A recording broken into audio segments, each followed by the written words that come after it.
말씀을 나눌 말씀의 제목을 한번 따라하겠습니다. 말의 권세. 조금만 복습을 하고 그 다음에 이제 오늘 드릴 말씀으로 넘어가도록 또 그렇게 하겠습니다. 제가 오늘 저녁부터 이제 전라북도 부안읍에 있는 부안 힌돌교회 우리 통합축교회인데요. 오늘부터 10번 부흥회를 인도합니다. 수요일 날 저녁까지. 오늘 저녁에 7시 반에 한번, 내일 새벽 오전 시간 또 새벽 오전 시간 저녁 시간, 화요일도 동일하게 3번, 수요일도 동일하게 3번, 10번의 부흥회 인도인데요. 하나님이 또 어떤 분들 처음으로 만나게 하셔서 말씀을 전하게 할지 감동도 있고 여러 가지 있는데, 여러분 기도해 주셔서 잘 부흥의 인도 마치고 올 수 있도록 그렇게 기도해 주시기를 부탁을 드리겠고요. 기도하실 때 말씀에 그런 은혜들이 나타나도록, 두 번째 치유 사역에 하나님의 그런 은혜들이 나타나도록, 그리고 교회가 든든히 그 교회가 부흥의 위에 서갈 수 있도록 여러분이 기도를 해 주시기를 부탁을 드리겠습니다. 아멘이시죠 여러분? 자, 오늘 한 번만 더 따라하겠습니다. 말의 권세. 권세라는 것은 이제 능력이라는 말하고 이제 동일한 것이죠. 이제 말이 얼마나 대단한 능력이 있느냐. 그래서 이제 이 영성 시리즈에서 처음에 말씀드렸던 게 이제 말의 비밀이 있다. 하나님이 이런 대단한 말의 능력을 천지 창조부터 시작해서, 중요한 사실은 믿는 자들에게 더 크게 이런 말의 능력을 주셨다. 믿지 않는 인간들에게도 주셨는데 더 크게 우리 믿는 하나님의 자녀들에게 이런 예수님에게 주신 이런 능력 이상을 행할 수 있는 능력과 권세를 우리에게 주셨다라는 거 믿습니까, 여러분? 이게 매우 중요한 거예요. 그러면서 이제 말에는 이제 권세가 따른다.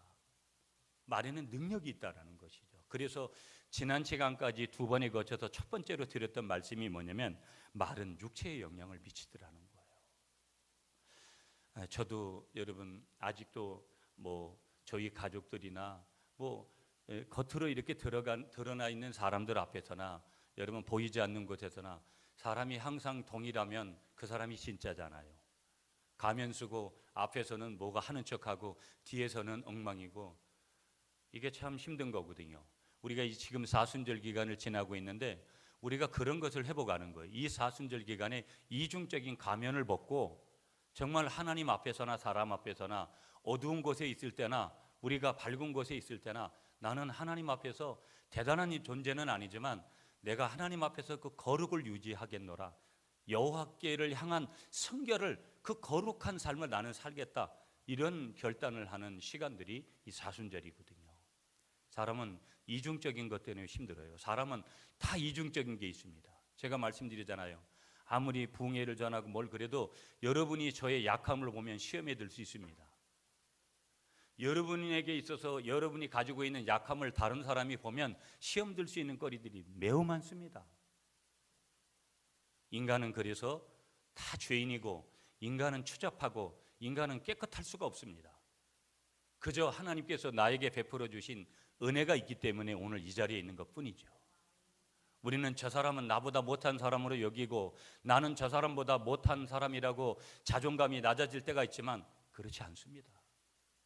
인간은 다 누구든지 하나님의 은혜 아니고서는 살 수 없는 그런 존재라는 거 믿으십니까? 그런 존재들에게도 하나님은 뭘 주셨느냐? 하나님은 사랑을 베풀어 주시고, 그런 존재들에게도 내가 언약 백성이고 하나님의 자녀이기 때문에 하나님은 선물을 주시는데, 어떤 선물을 주시느냐? 우리가 쓰는 이 언어에도 강력한 능력이, 강력한 권세가 나타날 수 있도록 그런 말의 권세와 말의 능력을 주신 것을 한 번 더 믿으시는 여러분이 되시기를 축복합니다. 그래서 그 말이 우리 육체에 영향을 미친다. 그래서 내가 한 말 때문에 한 사람이 잘못될 수 있고, 여러 사람이 잘못될 수 있고, 내가 한 말이 천냥빚을 갚는 그런 역사를, 그런 기적을, 그런 미라클을 하나님께서 이루실 수 있다는 것 또한 한 번 더 믿으시기 바랍니다. 그게 이제 지난 시간까지 말씀드렸던 거예요. 말은 육체에 영향을 미친다. 그래서 민수기서의 말씀도 이제 지난 시간에 말씀을 드렸어요. 지난 시간까지 민수기 14장 28절 너희 말이 내 귀에 들린 대로 내가 너에게 행하리라. 하나님께서 그렇게 말씀하신 거예요. 그러니까 무슨 말을 하고 사느냐, 이건 우리에게 있어서 우리는 뭐 늘 축복을 받고 싶다, 복을 받고 싶다 이런 얘기를 하지만 내가 축복을 받는 길이, 내가 복을 받는 길이 어디에서 달려지느냐, 내 입술의 권세에서, 내 입술의 권세, 내 입술의 열매를 당연히 먹게끔 돼 있다라는 거예요. 믿습니까 여러분? 여러분들도 힘들 수 있고 저도 힘들고 여러 가지 그런 날들이 많습니다. 말 못한 고민들이 많고, 그럼에도 불구하고 어떤 때는 한숨이 나오고 어떤 때는 막 여러 가지 형태의 모습들이 우리에게 나타날 수 있어도 할 수만 있으면 긍정으로 말하고, 할 수만 있으면 하나님이 기뻐하시는 그런 말들을 행하시는, 권세 있는 말들을 행하시는 여러분들이 되시기를 한 번 더 축복하겠습니다. 자, 오늘 두 번째로 이제 여러분하고 나눌 말씀은 뭐냐면 이제 말의 권세 두 번째예요. 여러분 한번 따라하겠습니다. 말은 마음과 생각을 변화시킵니다. 믿어요 여러분?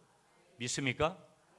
내가 하는 말이 나의 마음뿐만 아니라 다른 사람에게 전했던 내 말이 그 사람의 마음과 생각을 변화시킨다라는 거예요. 여러분 제가 요즘도 그런 얘기를 해요.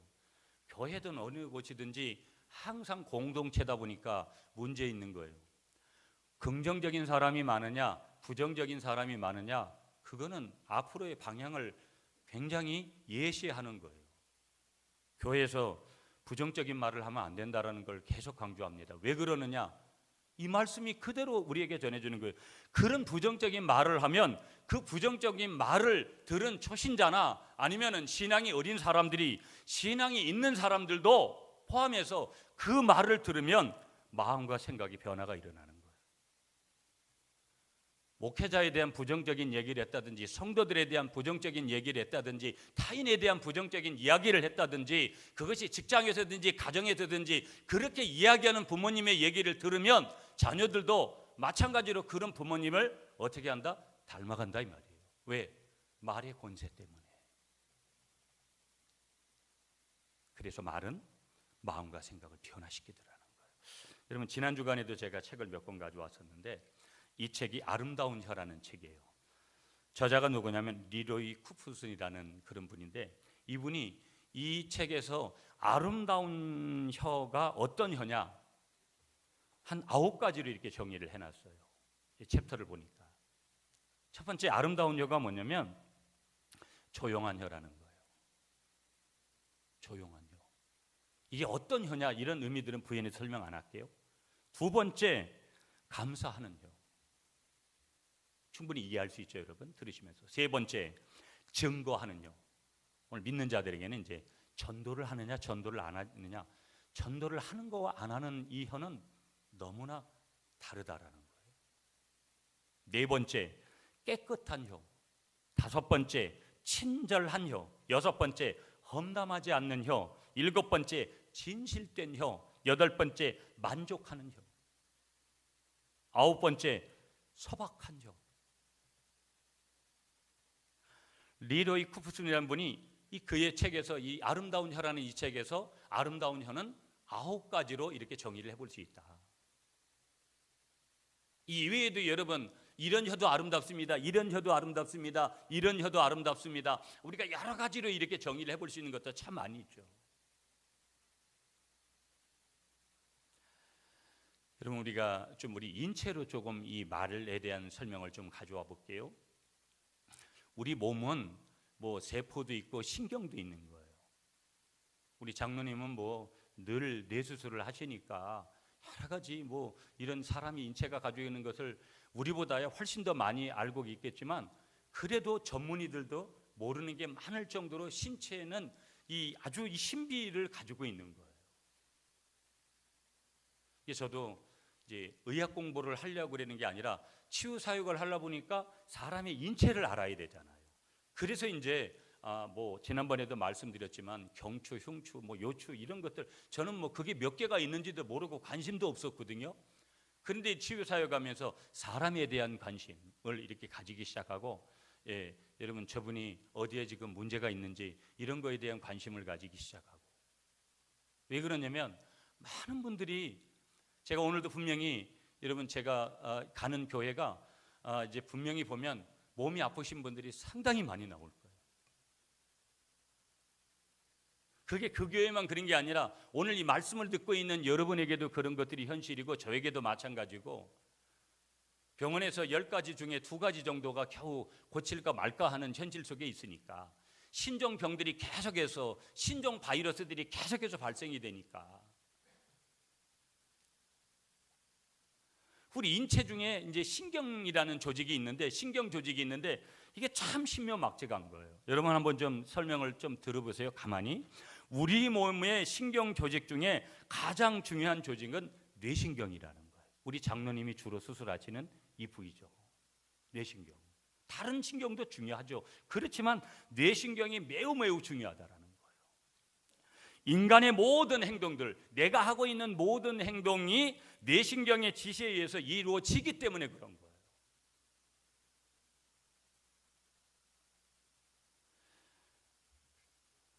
여러분, 만약에 내가 이렇게 손을 들었어요. 내가 이렇게 손을 들고 있다면 그게 내가 그냥 임의로 들려고 그렇게 생각을 해서 들린 게 아니에요. 이거는 내가 이렇게 손을 들었다 이 말은 벌써 뇌신경에 신호를 받았기 때문에 내가 이렇게 손을 든 거예요. 좀 뭐 느낌이 좀 오세요? 이렇게 손을 들었다 그러면 뇌신경이 지금 내한테 신호를 보낸 거예요.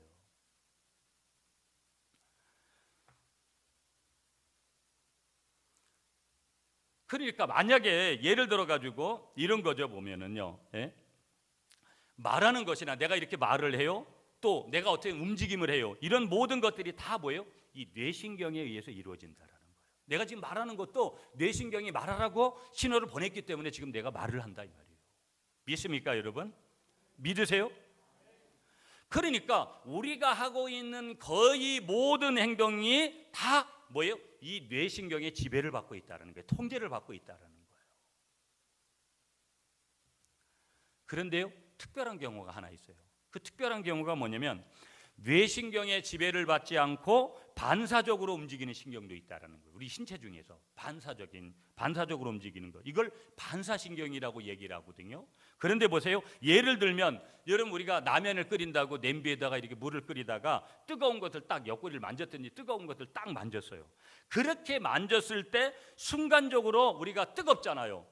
뜨거울 때 손을 떼는 것과 같은 행동은 다 어디서 나온 거냐면 뇌신경에서 나온 게 아니라 반사신경에서 나온 거예요. 뜨거우면 빨리 떼야 되니까 이 반사신경이라는 게 또 있어서 바로 뜨거운 것을 만지면 손을 떼도록 하는 거예요.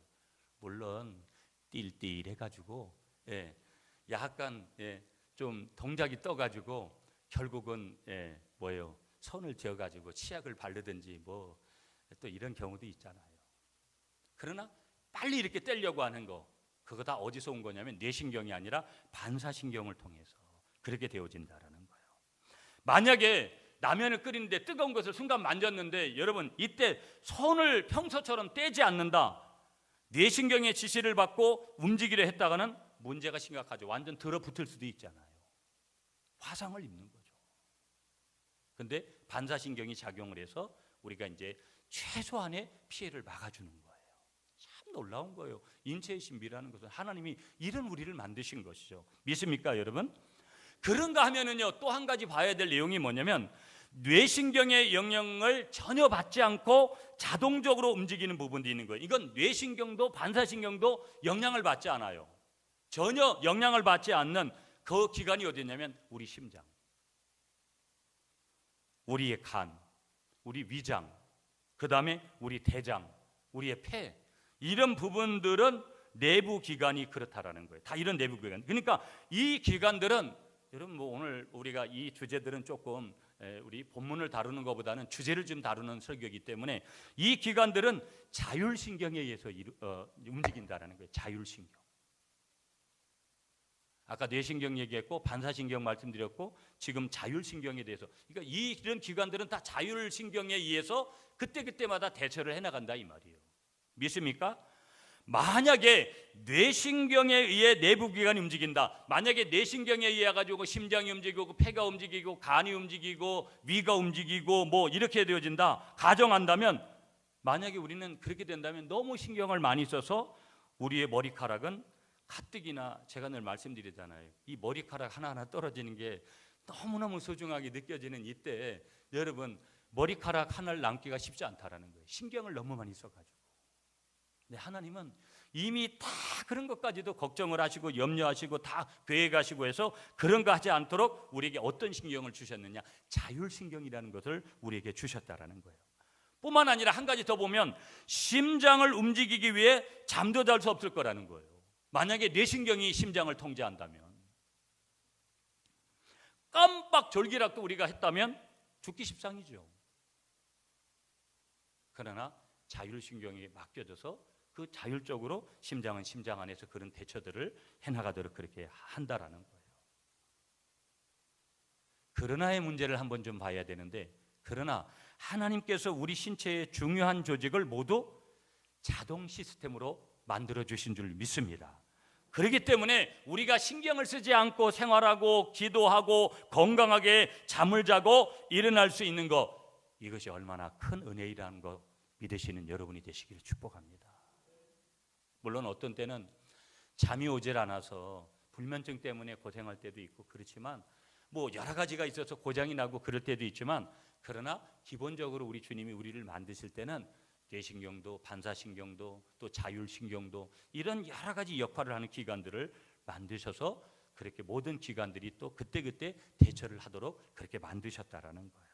자, 그렇다면 이런 것들을 우리가 지금 생각해 볼 때 우리 하나님이 얼마나 섬세하고 그 다음에 세밀한 분인가를 우리가 다시 한번 깨닫게 되어지는 거고요. 놀라우신 하나님이시구나. 그래서 그분은 창조주가 되시는구나. 그것을 인정하시고 그것을 믿으시는 여러분이 되시기를 축복합니다. 아멘이시죠? 자, 그러면 신경조직은 이렇게 신묘막측하다. 이게 다 지금 뭐 때문에 지금 이런 말씀을 드리는 거예요? 우리가 하는 말이 얼마나 대단한 것이냐. 오늘 주제가 우리의 말은 마음과 생각을 변화시키기 때문에 이 말에 대한 능력을 지금 설명하려고 첫 번째로 신묘막측한 이 신경 조직에 대해서 설명을 드린 거고요.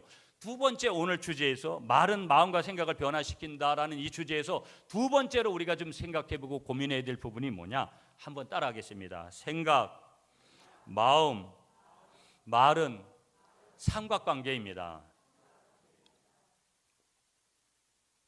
여러분, 우리가 생각하는 거, 우리가 마음을 먹는 거, 우리가 말하는 것, 이런 것들이 다 삼각관계를 이루더라는 거예요.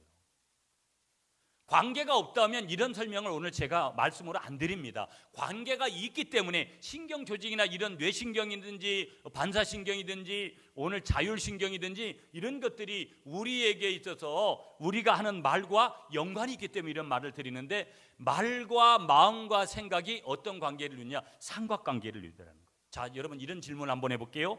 사람에게는 생각이라고 하는 것이 있습니다. 그런데 생각은 여러분 어디에 있습니까? 생각이 어디에 있어요? 생각이 어디에 있습니까? 생각이 어디에 있습니까? 마음에 있습니까? 생각이 어디에 있습니까? 네, 그거 그렇게 쉬운 문제를 이렇게 어렵게, 생각이 어디에 있습니까? 생각 어디에서 합니까? 머리에서 하죠. 그러니까 냄비에 디고 그러시는 거예요. 네. 그런 거예요. 자, 보세요. 생각은 머리로 합니다, 우리가. 그렇다면 생각이 하는 일이 뭘까 한번 생각해. 생각이 하는 일이 뭘까? 생각이 하는 일은 생각이죠. 다른 거 없어요. 자, 그렇다면 생각은 뭘 하느냐? 더 정확하게 말하면 생각은 분별을 해요. 저 사람이 도둑놈이야? 저 사람이 좋은 사람이야? 나쁜 사람이야? 처음 보면 저 사람 어떻게 됐네 외모를 판단하고 뭘 해요. 그 다음에 결정을 해요. 저 사람은 도둑놈이야, 저 사람은 착한 사람이야. 그걸 하는 도구예요. 판단하고 결정하는 도구가 생각이라는 거예요. 자, 그렇다면 마음은 어디에 있습니까? 마음이 어디에 있어요? 마음이 어디에 있어요? 마음이 어디에 있냐고요? 이렇게 반응과 이렇게 서로 이렇게 이 설교가 서로 이렇게 주고받는 게 돼야지 되는, 이렇게 안 돼가지고 마음이 어디에 있냐고요. 그래요. 마음이 아프다고 하면서 머리를 잡는 사람, 난 마음이 아파, 이런 사람은 없다 이 말이에요. 네? 무의식 중에 마음이 가슴에 있다고 믿는 까닭이에요. 마음이 여기 있다고 믿는 까닭이에요. 그런데 보세요. 중요한 질문 한 가지 할게요. 가슴 어디에 마음이 있는지 아는 사람은 한 사람도 없어요. 가슴 어디에 마음이 있다고 알아요? 여러분이 뭐로 아시는데요?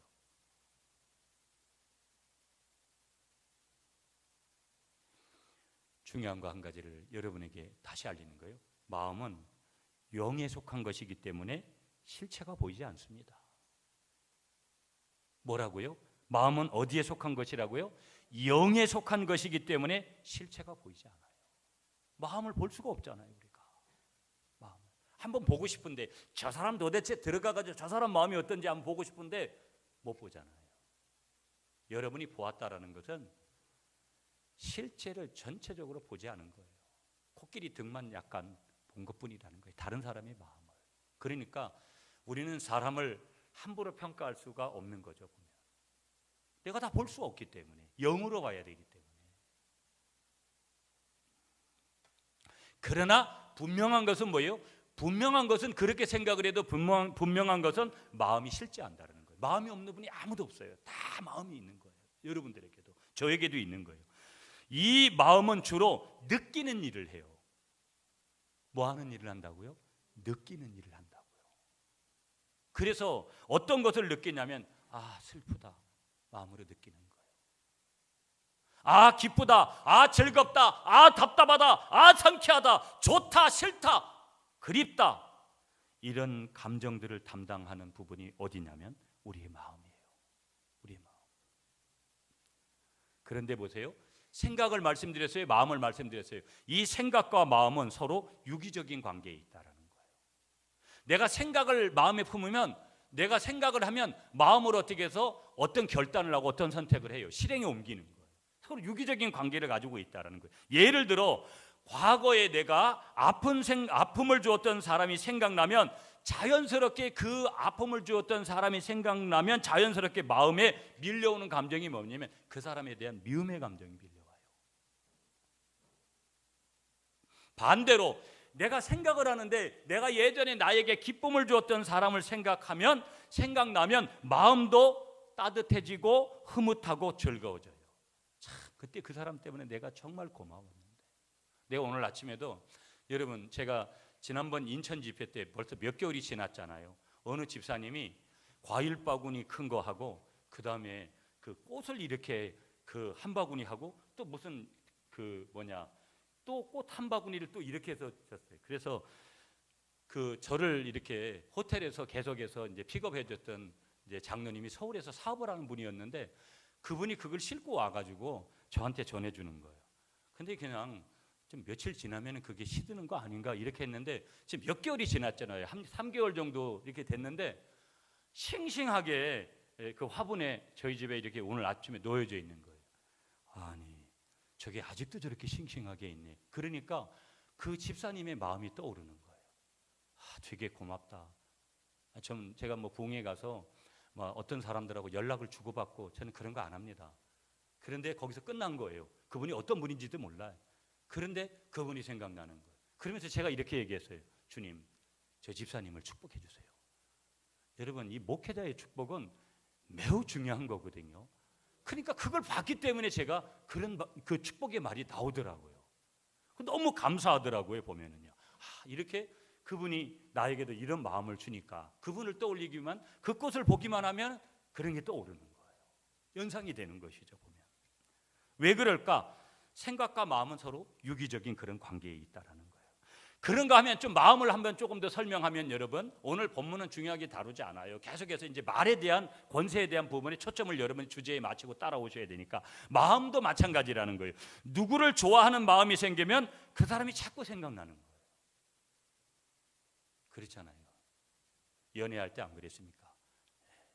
저도 마찬가지로 우리 집사람을 보고 와도 또 보고 싶고. 그런 추억이 없으신가 보죠? 참, 연애도 한번 안 해보셨나 봐요. 네. 그렇잖아요. 얼마 전에 또 설을 지냈지만 참 또 보고 싶고 가족은 그런 거잖아요. 누구를 좋아하는 마음이 생기면 그 사람이 자꾸 생각나는 거예요. 또 반대로 여러분, 누구를 미워하는 마음이 생겼을 때도 마찬가지라는 거예요. 상대를 사랑해 보려고 생각하지만 잘 되지 않아요. 여러분, 미운 털이 박힌 사람들을 참 용서한다는 게, 여러분, 용서는 인간의 생각으로는 절대 할 수 없습니다. 나에게 절대적인 해코지를 한 사람을 용서하는 것은 절대 십자가의 사랑 은혜 아니고서는 절대 될 수가 없어요. 용서했다고 그래봐요. 또 생각나고 또 생각나고 잘 되지가 않나고. 성경에 원수를 사랑하라고 했으니까 미워하지 말아야지 하고 아무리 생각하고 애를 써도 잠시 잠깐 미움이 사라져요. 그렇지만 순식간에 미운 마음에 또 내가 지배를 당해요. 그게 괴롭잖아요. 내가 금식도 하고 기도도 하고, 내가 목사인데, 내가 권사인데, 내가 장로인데, 내가 이런 마음을 가져도 되겠나? 그럴 때가 있거든요, 저에게도. 그래서 우리는 끊임없이 마음싸움에 시달리는 거예요. 나 스스로 나를 어찌할 수 없는 것이 우리 모두의 모습이며 우리 모두의 뭐다? 약함이더라는 거예요. 우리는 이런 약함을 가지고 있어요. 사도 바울도요, 성경에 보니까 죄와 싸워서 번번이 실패하고 마는 자신의 모습을 바라보면서 깊이 탄식해요. 로마서 7장 22절 24절에 가보면 탄식을 이렇게 하는 거예요. 내 속사람으로는 하나님의 법을 즐거워하되 내 지체 속에서 한 다른 법이 내 마음의 법과 싸워 내 지체 속에 있는 죄의 법으로 나를 사로잡는 것을 보는도다. 오호라 나는 공고하는 사람이로다. 이 사망의 몸에서 누가 나를 건져내랴. 자, 이 같은 마음과 생각의 관계를 정리해 보면, 첫째, 마음과 생각은 유기적인 관계가 있고 서로 영향을 주더라는 거예요. 마음과 생각은. 그러니까 엉뚱한 생각하면 엉뚱한 마음 품게 돼 있어요. 엉뚱한 마음 품었다라는 것은 엉뚱한 생각을 했더라는 거예요. 두 번째, 마음과 생각의 관계를 정리해 보면 마음과 생각을 우리 스스로 완전히 장악하고 지배하고 조절할 수 없더라는 거예요. 매우 중요한 것이죠. 우리 스스로 마음대로 할 수 없는 것이 자기 마음이고 자기 생각이더라는 거예요. 믿습니까, 여러분? 그러나 우리가 여기까지가 지금 인간적으로 조금은 약간 지식적인 접근을 해보는 건데, 그러나 하나님은 이런 우리에게 마음과 생각을 다스리고 지배할 수 있는 은총을 주셨는데, 그것이 뭐냐? 우리의 말이라는 거예요. 믿습니까, 여러분? 때문에 이런 결론에 이르는 거예요. 마음과 생각이 말을 들을 때 영향을 받기 시작하는 거예요. 내 마음과 내 생각이 다른 사람이 말을 하면 내가 긍정적인 생각을 했다가도 부정으로 바뀔 수 있고, 내가 그 부정적인 생각을 했다가도 뭐예요? 긍정적인 생각으로 바뀌는 거예요. 문제는 그 말하는 사람이 긍정을 말하고 있느냐 부정을 말하느냐에 따라서 어떤 영향력이 내게 올 수도 있고 상대방에게도 갈 수 있다, 이 말이에요. 믿으십니까, 여러분? 이건 믿거나 안 믿거나 이건 하나님의 말씀이기 때문에 이건 사실이라는 거예요. 아멘이시죠, 여러분? 그러니까 우리의 생각도 우리의 마음도 다 말의 지배를 받더라는 거예요. 말이 그렇게 중요해요. 내가 좀 생각이 좀 힘든 생각을 해도 말을 갖다가 좀 긍정적으로 하면 이 생각이 긍정적으로 바뀌게끔 되는 거고요. 내가 좀 마음을 좀 부정적으로 먹었어도 내가 말을 갖다 내뱉는 게 내가 할 수 없다 이런 말보다는 죽겠다 이런 말보다는 내가 할 수 있다 이런 말들을 하면 내 마음이 바뀌어지더라는 거예요. 이건 마인드 컨트롤이 아닙니다, 여러분. 이건 하나님의 말씀, 하나님의 그 말에 대한 권세이기 때문에. 자, 그러므로 믿음의 집을 우리가 세우려고 하면 믿음의 집을 세우는 말을 해야 돼요. 매우 중요한 거죠. 우리 아이들 앞에서 제가 아빠 왜 그런 말 하냐고, 제가 잘못하는 말을 목사이면서도 하고 그럴 때 힘든 거죠. 이 부부간에도 말 때문에, 여러분 대부분 다 부부간에도 다 말 때문이잖아요. 꼭 말을 그따구로 해야 되냐고, 고시따구로 해야 되나 하고, 예. 그러면서 이제 별거 아닌 거 가지고 하다가 또 이제 부부싸움을 하잖아요. 믿음의 집안을 세우는 말이 있더라는 거예요. 다 말 때문에 우리가 넘어지고 쓰러지고 힘들어할 때가 있는 것이죠. 원래 우리 인간은 타락한 거예요. 우리의 원죄를 인정하십니까, 여러분? 원래 원죄를 가지고 있는, 원죄뿐만 아니지만 원래를 가지고 있는 원죄 때문에 타락한 인간의 마음과 생각은 하나님을 거부해요. 매우 중요한 얘기를 해요, 여러분. 그리고 반역해요. 의심하는 속성을 지녔습니다. 여러분 예수 믿겠다고 오면은 여러분이 탄탄대로로 뭐든지 순종하고 뭐든지 하나님 앞에 잘하고 그럴 것 같죠? 대체로 그런 분들도 나와요. 그런데 그렇지 않아요. 인간은 원죄를 가졌기 때문에 원래 인간의 마음과 생각은 어떻다고요? 하나님을 거부하고 하나님께 반역하고 하나님께 의심하는 속성을 지녔어요. 매우 중요한 얘기를 드리는 거예요, 여러분 지금. 그런데 보세요. 그렇기 때문에 믿음이 우리 마음속에 자리 잡기가 그래서 어려운 거예요. 세상적으로 경험한 거, 세상적으로 배운 거, 내 나이 먹어가지고 가져왔던 지금까지 세상 지식 가지고 그렇게 모든 것들을 갖다 우리가 하나님을 알려고 접근하니까 가뜩이나 하나님을 거부하는 마음, 반역하는 마음, 의심하는 속성이 내 속에 있는데 믿음이 안 생기는 거예요. 믿음이 안 생기는 거예요. 그렇기 때문에 여러분 말씀으로 돌아가면 로마서 10장 17절에 믿음은 들음에서 나면 들음은 그리스도의 말씀으로 말미암느니라. 여러분 이 얘기가 무슨 얘기예요? 하나님의 말씀을 듣고 또 들을 때 뭐가 생긴다라는 거예요? 믿음이 생긴다라는 거예요. 여기도 우리 이제 신앙생활 이제 많이 안 하신 분들 계시잖아요. 여러분이 오늘 여기에 나와 앉아 계신 게 왜 중요하냐면 이렇게 앉아서 여러분 주일날 오면 똑같은 거예요. 무슨 뭐 어떤 그 커리큘럼 자체가 무슨 순서 자체가 무슨 특별한 교회가 없어요. 똑같아요. 예배를 많이 드리신 분들 뭐 특성 하나 누가 했느냐 뭐 순서가 좀 한두 개 바뀌었느냐지 우리는 수십 년 동안 똑같은 그런 흐름 속에서 왔어요. 주일 낮 예배 어느 교회는 우리는 1시간밖에 안 드려 1시간 10분 드려 1시간 15분 드려 1시간 20분 드려 뭐 5분 10분 더 짧게 끝났냐 뭐 조금 더 늦게 끝났느냐 설교를 조금 더 짧게 했느냐 아니면 길게 했느냐 뭐 요 차이뿐이지 아무것도 없어요. 근데 왜 이게 중요하냐? 우리에게 있어서 믿음은 항상 계속해서 이 말씀 오늘도 하나님의 말씀이잖아요. 이 말씀을 계속 듣다 보면 내게 뭐가 생긴다고요? 믿음이 생긴다고요. 내가 지금 거짓된 말을 하고 여러분에게 전해보세요. 거기서는 생명의 역사가 일어나지 않아요. 말을 하는 것이 중요한데 또 어떤 말을 들었느냐 하나님의 말씀을 들었느냐 아니면 세상 얘기를 들었느냐 달라져요. 여러분은 하나님의 말씀을 듣기 때문에 여러분에게 계속해서 뭐가 생길 수밖에 없는 거예요? 믿음이 생길 수밖에 없는 거예요. 근데 우리 속에는 뭐가 있다고요? 약함이? 우리 속에는 하나님을 거부하고 하나님을 거역하고 반역하고 의심하는 속성이 있는 거예요. 그래서 우리가 믿음이 바로 이렇게 자라지를 않을 때가 있다라는 거예요. 그럼 계속 듣다 보면 뭐가 생긴다? 우리에게 믿음이 생기게 되는 줄 믿습니다. 그래서 눈으로 본 적도 없고 손으로 만질 수 없는 하나님을 믿게 되는 줄 믿으시기 바랍니다. 그래서요 예배가 예수 믿는 사람들에게 예배가 이렇게 중요한 거예요. 그때마다 장로교회 중심 뭐기 때문에 설교잖아요. 그 설교는 뭐기 때문에 생명이기 때문에 그 생명의 말씀을 계속해서 들으면 거기서 뭐가 생긴다고요? 믿음이 생기는 거예요. 안 들으면 어떻게 되냐? 믿음이 안 생기는 거죠. 단순한 이치죠.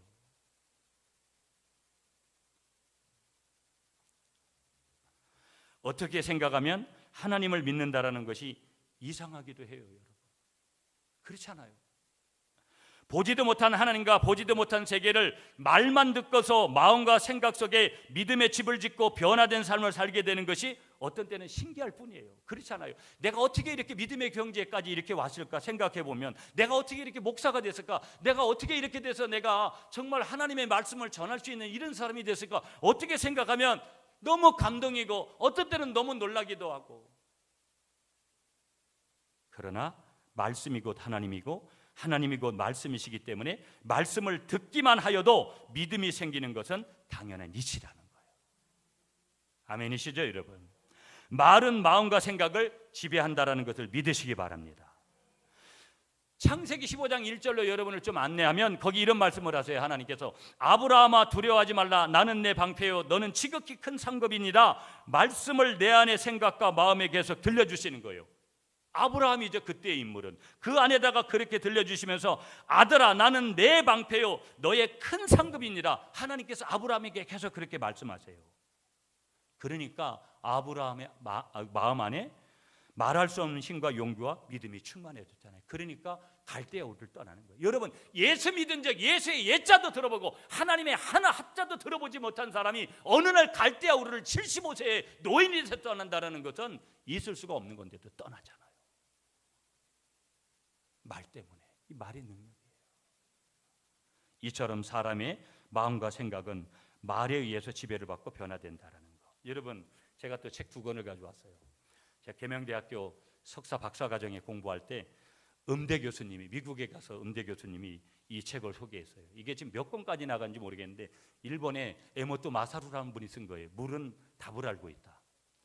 그러니까 물에게 이렇게 하는 거예요. 고마워. 이렇게 하면 여기 책에 그림도 다 나와 있어요. 이런 육각수로다가 물이 정확하게 아주 세밀한 현미경으로 본 거죠. 물을 보니까 고마워 이런 말을 하고 물을 현미경으로 하니까 육각수로 정확하게 표시를 하더라는 거예요.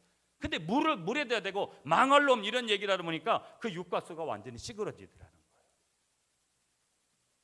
여러분, 한 예화만 마치면서 오늘 말씀을 좀 맺을게요. 조금 길어졌는데 해바라기 씨앗을요 나눠 가지고 그 봉투에 각기 이렇게 썼다라는 거예요. 한 봉투에는 고맙습니다, 망할 놈이라고 적은 다음에 거기에 쓰여진 대로다가 이 해바라기 씨앗을 이 땅에다가 심으면서 똑같은 말을 냈다라는 거예요. 고맙습니다. 한쪽에는 망할 놈.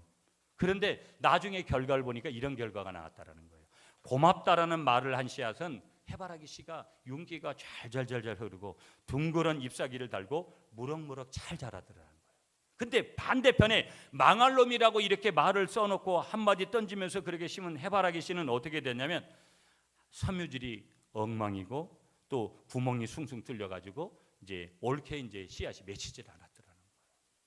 여러분, 이걸 만약에 내가 한 말이 우리 자녀들에게, 내가 한 말이 다른 사람들에게 이렇게 영향을 미친다고, 이건 가정이 아니에요. 실제 그렇게 되더라는 거예요.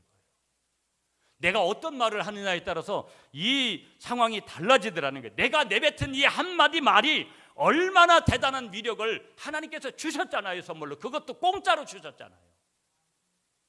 오늘 여기 본문 간단하게 요한복음 5장 우리가 2절부터 보았던 9절 본문에도 38년 된 병자가 낫게 되어지는 것은 뭐예요? 예수님의 말 한마디, 이것 때문에 낫게 됐어요. 저는 이번에 가서도 여러분 제가 이렇게 선포할 거예요. 내가 오늘 저녁에 이렇게 선포할 거예요. 그 교회에서 몸이 아프신 분들은 다 일어나시라고. 그리고 저는 예수님을 소개할 거예요. 하나님을 소개할 거예요.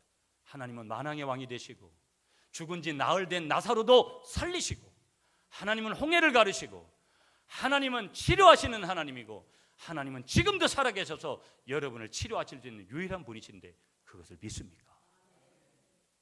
그러게 이렇게 선포할 거예요. 예수 그리스도 이름으로 위장에 있는, 심장에 있는, 뇌에 있는, 혈관에 있는, 또 조직에 있는, 인대에 있는 모든 질병들은 고침을 받을지어다. 예수님께서 고치셨습니다. 예수님께서 치료하십니다. 제가 할 수 있는 건 이게 다고 나머지는 주님께서, 그러면 주님께서 하실 거예요. 그러면 여러분들에게도 그런 능력이 동일하게 나타나게 될 줄 믿습니다. 이 말의 능력을 인정하시고 믿으시면서 여러분 말을 가급적이면 믿음의 말을 하시고 긍정적인 말을 하시고 축복의 말을 준비해서 나아가시는 여러분이 되시기를 간절히 축복하겠습니다.